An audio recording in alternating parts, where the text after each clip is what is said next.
দর্শক, শারদীয় দুর্গা উৎসবের আমেজ শেষ হতে না হতে আবারও উৎসবে মেতে উঠেছে সনাতন ধর্মাবলম্বীরা। এবার উৎসবটা আরো বৃহৎ আকারে অনুষ্ঠিত হতে যাচ্ছে। আমি আজ রয়েছি যশোর জেলার অভয়নগর উপজেলার পৌরের ৫ নম্বর ওয়ার্ডে পালপাড়াতে। যুব সংঘ আয়োজিত এবার বৃহৎ পরিসরে আসলে শ্যামা পূজার এই আমেজ আসলে অনুষ্ঠিত হতে যাচ্ছে। আসন্ন ২০ অক্টোবর বৃহৎ পরিসরে উৎসব মুখর পরিবেশ থাকবে এই মণ্ডপে। আমরা দেখতে পাচ্ছি যে এই মণ্ডপ ইতিমধ্যে খুব সুন্দরভাবে সেজে উঠছে এবং প্রতিমার কাজ চলমান রয়েছে। এবং এই শ্যামা উৎসবে যারা আয়োজক কমিটি রয়েছেন, আমরা একটু তাদের সঙ্গে কথা বলবো এবং এই যে আমেজ কিভাবে আসলে তারা ছড়িয়ে দিতে চাচ্ছেন এবং সব মিলিয়ে তাদের এই আনন্দ ঘন মুহূর্তটা কতটা সুন্দরভাবে সকলের মাঝে উপস্থাপিত হবে, এটি আসলে আমরা একটু জানার চেষ্টা করব। কেমন আছেন এবং উৎসবটা কিভাবে আসলে আপনারা দেখতে চাচ্ছেন? খুব ভালো আছি, আপনি কেমন আছেন? যথেষ্ট ভালো রেখেছেন এবং সব মিলিয়ে অত্যন্ত চমৎকার আছি। এবার শ্যামা উৎসব আপনারা আসলে আয়োজন করছেন যুব সংঘের 17তম বর্ষ। 17তম বছরে। হ্যাঁ, এবছরের আয়োজনটা কতদূর কিভাবে দেখছেন? ভাই, আমরা যখন পুজোটা শুরু করছিলাম অনেকদিন আগে, আমরা যখন স্কুল লাইফ শেষ করে আপনার কলেজে উঠলাম, সেইবার থেকেই পুজোটা শুরু করছে। অনেক ছোট পরিসরে শুরু করছিলাম। এখন করতে করতে আজকে 17 বছর পার হয়ে গেছে। আমাদের অনেক স্মৃতি জড়িত এই পুজোর সঙ্গে, অনেক স্মৃতি। অনেকে আমাদের যারা শুরুতে ছিল তাদের মধ্যে অনেকেই নেই এখন, আমরা কিছু কয়েকজন আছি মাত্র। তারপর আমাদের যারা আছে তারা খুবই অ্যাক্টিভ। আমাদের যারা যে কটা সদস্য আছে এরা পুজোর জন্য আপ্রাণ চেষ্টা করে। সেই আপনার একটা বছর পুরো অপেক্ষায় থাকে শুধু এই পুজোটার জন্য, কবে আসবে এই পুজোটা।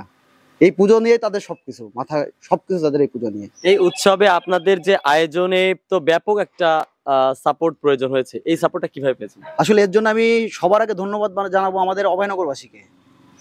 আমাদের এলাকা বলুন, আপনার নপাড়া বলুন, অভয়নগরের সমস্ত স্তর থেকে আমরা সার্বিক সহযোগিতা পেয়ে থাকি। প্রশাসন বলুন, সবাই আমাদের এখানে সম্প্রীতি খুব দারুণ একটা কারণ আমাদের হিন্দু মুসলিম কোনো ভেদাভেদ নেই। এখানে আপনি এসে দেখবেন পুজোর সময় আমাদের মুসলিম ভাইরা বোনরা এসে এখানে নাচানাচি করছে, তারা আনন্দ করছে। খুবই আমরা এটা নিয়ে খুবই আবেগপ্রত থাকি। আমরা দেখতে পাচ্ছি যে বৃহৎ পরিসরে আপনাদের এই যে প্রতিমা সাজানো হয়েছে, এখনো অনেক কাজ বাকি আছে। এরপর রঙের আঁচড় পড়বে, রং তুলি যে আঁচড় শেষ করে আসলে এটা প্রস্তুত হবে। এখন পর্যন্ত পৌরসভা কর্তৃক কোন প্রকার আসলে আপনাদের পাশে সহযোগিতা হাত বাড়িয়েছে? আমাদের আসলে পৌরসভাতে আমরা সেভাবে কোনো সহযোগিতা পাই না। উপজেলা থেকে ইউনো স্যার আমাদের যথেষ্ট সহযোগিতা করেন। এবারও আশ্বাস দিয়েছেন যে তিনি আমাদের সহযোগিতা করবেন।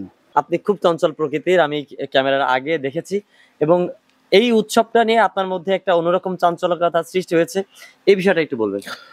সকলের কাছে আগে নমস্কার এবং আসসালামু আলাইকুম, যে যে ধর্মের হোক না কেন। এই যে উৎসব আমাদের, এই যে শ্যামা পূজা, আমরা প্রতি বছরের ন্যায় এবছরও আমাদের অনেক বড় পরিসরের আয়োজন এবং সবাইকে নিয়ে এই আয়োজন আমরা করে থাকি। আমাদের কমিটিতে সদস্য আছে প্রায় 40 জন মতো। আমরা সবাই ইয়ং জেনারেশন, আমাদের নামটাই হচ্ছে যুব সংঘ। সবাই ইয়ং জেনারেশন নিয়ে আমাদের এই কাজটা করি।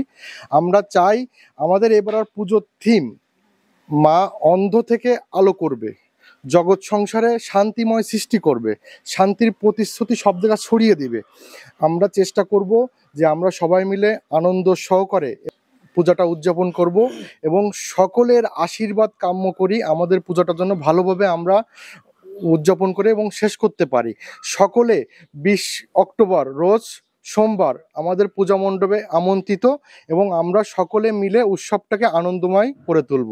কথা বলবো এই যে পূজার সাথে আরো যারা সংশ্লিষ্ট আছেন এবং একজন সেনা সদস্য, তিনার কাছে আমরা একটু জানতে চাচ্ছি যে এই যে উৎসব, ছুটির মধ্যে আছেন, আবার এর মধ্যে আপনার উৎসব, দুটি উৎসব মনে করেন আপনার ভিতরে কাজ করছে, বিষয়টা কেমন?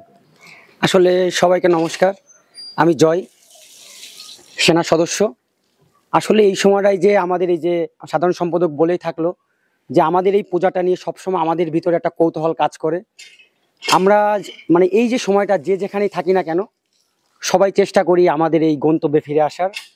তা খুবই আনন্দ মুখরের মধ্য দিয়ে আমাদের দিনগুলো কাটছে এবং আপনারা আমাদের আয়োজনটা দেখতে পাচ্ছেন যে খুবই জাঁকজমকপূর্ণ আয়োজন। আর ইতিমধ্যে আমাদের ফেসবুকে আমাদের প্রতিমাটা নিয়ে খুবই আবরণ সৃষ্টি হয়ে গেছে যে অভয়নগরের ভিতরে আমরা মনে করি আমাদের মানে যে প্রতিমাটা সব থেকে বেস্ট প্রতিমা হিসেবে এবং সুন্দর আর সব থেকে অনেক বড় প্রতিমা আমাদের। তা আমরা মানে যে কষ্টটা করে পুজোটা করি, যে এই কষ্টটার ফলই হচ্ছে আমাদের এই মানে লোকজন আমাদের যে সমারোহ মানে মন্দিরে আসা, এটাই। তা আমরা চাই আমরা সবাই মানে আমাদের মন্দিরে আসেন, আমাদের এই উৎসবমুখর দিনটাকে আরও উৎসবে পরিণত করেন। তা পালপাড়া যুব সংঘের মানে যত সদস্য আছে সবার পক্ষ থেকে আমি বলতেছি যে সবাই আসেন আমাদের শ্যামা মণ্ডপে। আমরা চাই সবাই মিলে আমরা মায়ের আরাধনায় মেতে উঠি, মানে এটাই আমাদের শেষ কথা। আর পুজোটা শুরু হচ্ছে 20শে অক্টোবর সোমবার। মানে এই পুজোটা হয় হচ্ছে 3 দিন। দুর্গাপূজা যেমন 5 দিন হয়ে থাকে, এই পুজোটা আমরা করে থাকি 3 দিন। তা আমাদের হচ্ছে এই 3 দিনের ভিতরে এর বিসর্জনটা হয়ে যাবে, মা আবার কৈলাসে ফিরে যাওয়ার বিদায় নিবে। তা সবাই আসেন, আমরা একসাথে মেতে উঠি মায়ের আরাধনায়। সবাই আমরা একসাথে উৎসবটাকে আরো উৎসবমুখর করে তুলি। আর বাংলাদেশটা হচ্ছে সকল জাতি আমাদের একসাথে ভাই ভাই বন্ধনে আমরা মেতে উঠি। তা আমরা চাই শুধু আমাদের সনাতন ধর্মে যারা আছেন তারা না, সবাই আসেন, আমরা একসাথে আনন্দ করি, একসাথে ভাইয়ের যে বন্ধনটা এটা মিলিয়ে রাখি। আর সব থেকে বড় যে ব্যাপারটা যে আমরা চাই যে আমাদের এই পুজোটা সকল যুব সংঘ মিলে আমরা করে থাকি, সবাই যুবক, এখানে 2-1 জন ব্যতীত কেউই ভাবে চাকরিজীবী না। সবাই আমাদের পাশে থাকুন, সাহায্য করুন, আরো ভালো কিছু করার প্রচেষ্টায় আমরা আছি। ধন্যবাদ। আপনাকে ধন্যবাদ। দর্শক, আমরা আসলে আপনাদের জানাচ্ছিলাম যুব সংঘ আয়োজিত যে শ্যামা পূজা উৎসবের আয়োজন চলছে। আমরা দেখেছি জায়গাটা আসলে যদি আপনাদের বলি, যারা অভয়নগর অঞ্চলের জগবাবুর অঞ্চল থেকে শুরু করে এই মণ্ডপ পর্যন্ত আলোকসজ্জার আসলে বিস্তৃত একটা আলোকসজ্জার ব্যবস্থা করা হচ্ছে, এবং যাতে দর্শকরা, যারা দর্শনার্থীরা রয়েছেন, যারা এখানে আসবেন, তারা খুব সহজেই আসলে এখানে পৌঁছাতে পারবেন। তো তবে এক কথা বলা যেতে পারে যে অভয়নগর যে কটা পূজা উৎসব হচ্ছে, আমরা যেমনটা জেনেছি যে প্রায় 18টার মতো নোয়াপাড়ার ভিতর। তো সব মিলিয়ে এই উৎসবের আমেজটা সব থেকে বৃহৎ হবে, এবং বৃহৎ একটি মণ্ডপের সামনে আমরা রয়েছি। এবং এখন পর্যন্ত আমরা বলতেই পারি যে অভয়নগর একটি নতুন ভাবে একটা নতুন উৎসব এবং নতুন ভাবে এই এগিয়ে যাওয়ার মাত্রাটা তাদের মাধ্যমে যোগ হবে এবং সুন্দরভাবেই তাদের উৎসব শেষ হবে। এটাই ছিল আমার কাছে সর্বশেষ।